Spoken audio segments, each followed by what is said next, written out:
Hello everyone and welcome to the last application of integration, kinematics. Kinematics is all about displacement, velocity, and acceleration.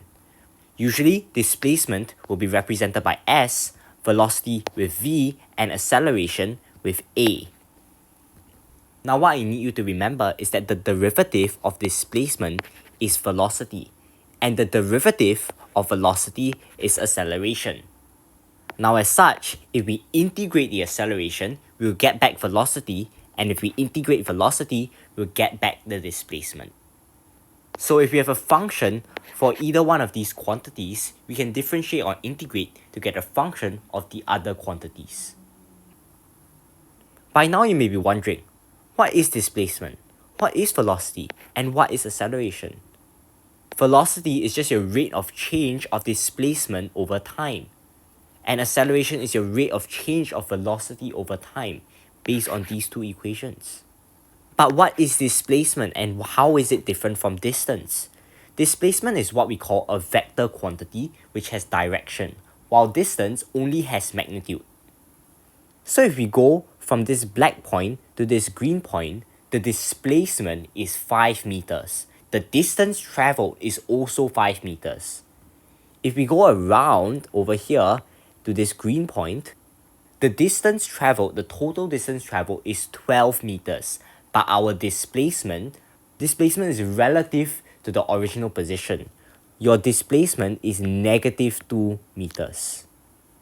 So distance is what you've known all your life, is the total distance traveled, while displacement is relative to the origin. Over here, let's look at the difference between speed and velocity. Again, velocity will have a direction. For this one, the speed of this dot is 5 meters per second, and the velocity is also 5 meters per second. But for this one, even though the speed is 7 meters per second, the velocity will be negative 7 meters per second. This is just assuming, by the way, that going to the right is positive, while going to the left is negative. Now hopefully this makes it a bit more clear the difference between displacement and distance and velocity and speed.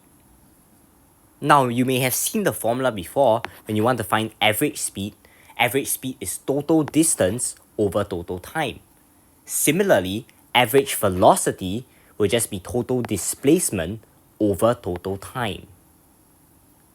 Let's continue with this question. The velocity of a particle in meters per second is given by v equals to t squared minus 5t minus 5, where t is the time in seconds after motion has begun. Find the total distance traveled in the first 7 seconds. Let's look at the motion of the particle here. The particle travels left and then to the right. This is because if you look over here, the velocity is negative, means that the particle is moving in the negative direction. And when the velocity is 0 over here, this means that the particle is not moving. It's instantaneously at rest. So it stops and turns to whenever the velocity is positive, meaning that over here, the particle will move to the right. Now, to make things simple, I'm going to show you the formula in the formula booklet to find the distance traveled, which is the integral from a to b of mod of v dt.